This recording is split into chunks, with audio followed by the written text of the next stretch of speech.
Meus irmãos, a paz do Senhor Jesus, Pastor Carlos Alfeu, glória a Deus. Queridos, eu quero nesse vídeo abordar um tema muito importante e que está sendo muito debatido nas redes sociais sobre o tema que um grande pastor disse. Eu não estou aqui para criticar o pastor, mas de certa forma trazer também luz a este tema sobre o cristão pode ter arma em casa. Para isso, a gente precisa ser sincero em fazer dois pontos de vista aqui, ou duas colocações. A primeira, a gente não deve achar que o que a gente deve fazer está baseado na opinião de homens. O achismo ele é um problema no nosso tempo. A gente precisa fazer o que diz a palavra de Deus. E segundo, ninguém mesmo que seja famoso ou que tenha grande conhecimento, a opinião particular dessa pessoa não pode de maneira nenhuma ser maior do que diz as Sagradas Escrituras. Então, eu vou abordar alguns temas aqui, alguns textos bíblicos, e você vai definir no final desse vídeo se ter uma arma em casa é bíblico ou não. É isso que a gente quer trazer aqui. Não é se você pode ou deve, porque Paulo diz que tudo nos é lícito. Se você quiser ter, você pode ter. Mas se você quiser trazer luz de forma bíblica para o entendimento correto de como proceder um cristão, aí nós vamos deixar aqui, tá bom? Então, primeira coisa, nós vamos começar a trazer alguns versos do Antigo Testamento e depois a gente vai trazendo até o Novo Testamento e trazendo luz pelas Sagradas Escrituras sobre a igreja primitiva. Porque muitos aqui podem refutar dizendo, mas ele está falando do Velho Testamento. Tá, ok. Mas então nós vamos trazer do Novo Testamento. Eu quero primeiro trazer os vídeos aqui, os versículos aqui, perdão, trazendo a soberania de Deus. Você pode ter uma arma, um canhão, uma bazuca. Se Deus não vigiar e não guardar por você, não adianta, não tem quem vai te defender, tá bom? Então, as armas, elas são insuficientes em algumas questões. Elas têm o seu propósito, ela tem as suas finalidades, mas será que um cristão deve ter arma dentro do seu lar? Isso será, de certa forma, a sua maior segurança? Vamos ler alguns versículos do Antigo Testamento? Salmos de número 20, verso 7. Uns confiam em carros e outros em cavaleiros, mas nós aqui que eu estou falando, o povo de Deus, Israel e a igreja. A igreja é povo de Deus? Eu não vou entrar nesse quesito, eu estou dizendo os que acreditam no Senhor. Nós faremos menção do nome do Senhor nosso Deus. Provérbios.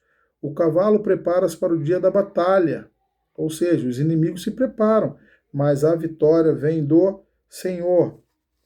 O Salmo de número 127, verso 1. Se o Senhor não edificar a casa, em vão trabalham os que a edificam. Se o Senhor não guardar a cidade, em vão vigia a sentinela. Se Deus não trazer proteção, não tenha armamento que vai lhe trazer proteção. A gente tem que ter o cuidado de não colocar no armamento a segurança total para a nossa família, para a nossa casa. Salmo de número 118, verso 8 e 9. Melhor é buscar refúgio no Senhor do que confiar no homem. Melhor é buscar refúgio no Senhor do que confiar em príncipes. Jesus também nos ensinou no Novo Testamento o cuidado da retaliação. Ser cristão não é mole, irmão. Hoje em dia, na verdade, sempre foi muito difícil. É porque as pessoas hoje em dia elas querem ser amadas, elas querem ser artistas, os cristãos querem ser famosos, os cristãos querem agradar ao mundo, sabendo que o mundo nos odeia, o mundo odeia. A história da igreja é de perseguição, a história da igreja é daqueles que são chamados pelo Senhor Jesus para ser, a palavra cristão vem até no sentido de ser testemunha mártires, de serem perseguidos pelo seu nome. Mas hoje em dia as pessoas querem ser amadas pelo mundo e as suas opiniões querem sobressair o poder das Sagradas Escrituras. Olha o que Jesus disse. Mateus 5,39. Eu, porém, lhes digo, não resistam ao mal, mas se alguém lhe der um tapa na face direita, vire também a outra face. Bem-aventurados os pacificadores, porque serão chamados filhos de Deus. O apóstolo Paulo escrevendo em Romanos, não retribuem a ninguém mal por mal. Cuidem do que parece correto aos olhos de todos. Não se vinguem, amados, mas deem lugar à ira de Deus, pois está escrito, minha é a vingança, eu retribuirei. Não se deixem vencer pelo mal, mas vençam o mal com o bem. 1 Tessalonicenses 5,15. Olhai que ninguém dê a outro mal por mal, mas segui sempre o bem uns com os outros e para com todos. Provérbios, o Antigo Testamento, 20:22. Não digas, recompensarei o mal, espera pelo Senhor e ele te salvará. Provérbios 16:7. Quando os caminhos do homem agradam o Senhor, ele faz com que até os seus inimigos tenham paz com ele. Então, queridos, a gente tem que ter o cuidado de pegar versículos ou opiniões das pessoas e colocar como se fosse a nossa proteção. Nós, corpo de Cristo, igreja, precisamos confiar na proteção total do Senhor Jesus. Até porque se o mal acontecer, a igreja perde quando o mal acontece, quando alguém morre? Não, meu irmão. A nossa vitória, muitas das vezes, vai estar baseada na nossa morte. É porque nós estamos longe do evangelho do Senhor Jesus. Olha o que Paulo diz em 2 Coríntios 10:4. Porque as armas da nossa milícia não são carnais, mas sim poderosas em Deus para a destruição das fortalezas. As armas da nossa milícia não são carnais. Não é uma arma que vai me trazer proteção, não é uma arma que vai trazer proteção para minha família. Então a gente precisa ter esse cuidado, porque a opinião de alguém, independente se seja conhecido ou anônimo, não pode de forma nenhuma sobrepujar ou sobressair a luz das Sagradas Escrituras. Eu quero aqui agora não mais usar versículos, mas usar pano de fundo, de certa forma, como algo histórico. Olha só isso. O testemunho prático da igreja. Em Atos, tem o surgimento da igreja, o nascimento da igreja e a grande perseguição, a diáspora, espalhou os irmãos para todos os lados.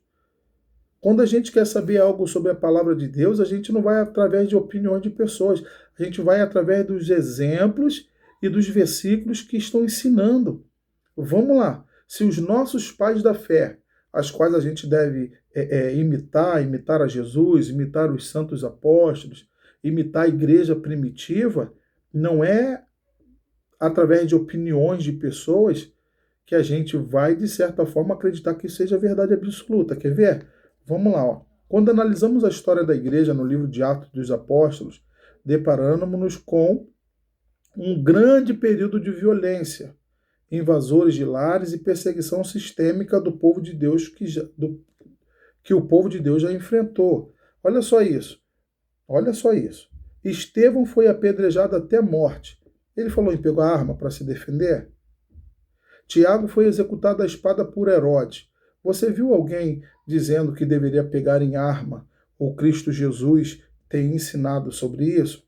Mas alguém pode dizer, Jesus Cristo disse que agora, na grande comissão, eles deveriam vender as bolsas e agora cada um possui uma espada. Jesus estava falando de forma alegórica, não era literal. Quando ele disse, vocês estavam com um tempo de paz, não precisavam de espada. Agora vocês vão precisar de quê? Não é de espada para lutar. Vocês vão precisar agora de prudência, de ter cuidado, porque agora vocês vão passar por um período de grande dificuldade. Então, Jesus, ele nunca ensinou isso a nós. Ele nunca ensinou isso ao seu povo. Mais um exemplo aqui. Inúmeros cristãos tiveram suas casas violadas e foram arrastados para a prisão por Saulo de Tarso. Alguém matou? Alguém já viu um cristão na antiga aliança, na igreja primitiva, dar exemplo de pegar em arma para se autodefender? A defesa é o Senhor, a defesa é Cristo. E se chegar a nossa hora de partir, quem é que vai nos livrar? A prática apostólica, diante desse cenário de causa e invasão residencial, nenhum apóstolo ou discípulo comprou espadas, organizou defesas armadas em suas casas ou reagiu com força letal. A estratégia da igreja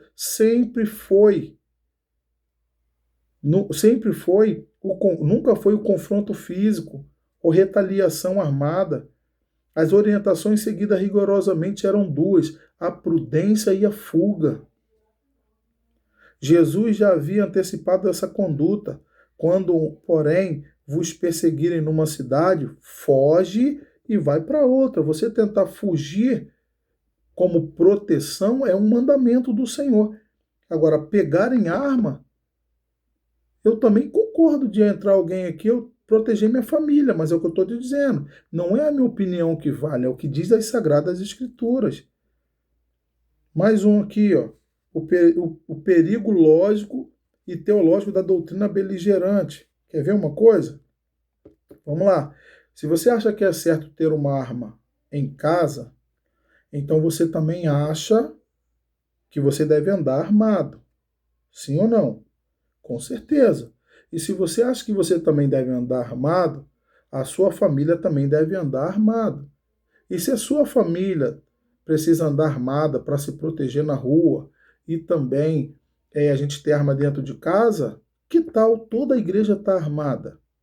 Imagina os irmãos da igreja armados, todo mundo armado. Vou ler aqui. Aceitar a premissa de que um cristão precisa de uma arma em casa para se proteger desencadeia um efeito dominó que destrói a própria identidade e o propósito da igreja de Cristo na terra. Isso é perigosíssimo, irmão. Alguém dizer que é um pastor e que tem arma em casa, isso é perigoso. Olha só, arma em casa, arma na rua, igreja armada, milícia de Cristo. Nós queremos fazer uma milícia de Cristo. A igreja passou por diversas perseguições e permaneceu de pé, sem a proteção de armas. Agora, porque alguém diz que as armas são necessárias dentro de casa para proteção, então agora é verdade absoluta? Vamos ler. Se o argumento para ter uma arma em casa é necessário de defesa contra o mal, por uma consequência lógica, o crente se sentirá obrigado a portar uma arma na rua, nos mercados, em seus ambientes de trabalho, visto que um perigo urbano é contínuo. A vida cristã passaria a ser governada pelo medo e pela paranoia coletiva, e não pela paz do Espírito. A profanação dos templos, uma igreja armada. Se cada indivíduo precisa estar armado para garantir a integridade dos seus, os cultos e reuniões eclesiásticas passariam a abrigar centenas de cidadãos armados. O ambiente dedicado à adoração, ao quebrantamento e à comunhão se transformaria em um paiol de pólvora velado. A nossa segurança não está em arma, não está em cavaleiro, não está em nada aqui baseado nesse mundo. Quando Jesus estava sendo preso e Pedro queria lutar pelo confronto armado, Jesus falou: eu poderia rogar ao Pai. E o Pai mandaria legiões de anjos para nos proteger, mas a vida do cristão, isso aqui é para cristão. Isso aqui não é para a pessoa que vai à igreja. Isso aqui não é para a pessoa que ela tem como um modo de social de ir para a igreja. Não, é para cristão. É para testemunhas. Você imagina se a igreja, hoje perseguida no mundo, viesse se armar e ia formar um outro exército, ia formar uma milícia armada, iria acontecer verdadeiros combates, dividindo, de certa forma, a nação onde estavam ali as perseguições. Lembrando, querido, lembrando que esse debate ele gera frustração em mim, porque eu preciso acreditar. Ao falar assim, parece que para mim também é fácil. Não, se alguém fizer mal à minha família, claro que eu vou tentar defender, mas à luz das Sagradas Escrituras, nossa proteção é o Senhor. É Deus quem nos protege. Se ele não guardar a tua casa com armamento ou não, na verdade, a busca por armas, às vezes, se alguém souber que você tem arma dentro do lar, é até pior. Sem dizer, se hoje os irmãos, muitos irmãos, já brigam e um fala mal do outro, imagina armado. Como é que seria? Então, queridos, eu deixo aqui a minha opinião, tá? À luz das Sagradas Escrituras. De forma humana falando, eu acharia. É o certo ter uma arma dentro de casa, ter uma arma na rua para se proteger.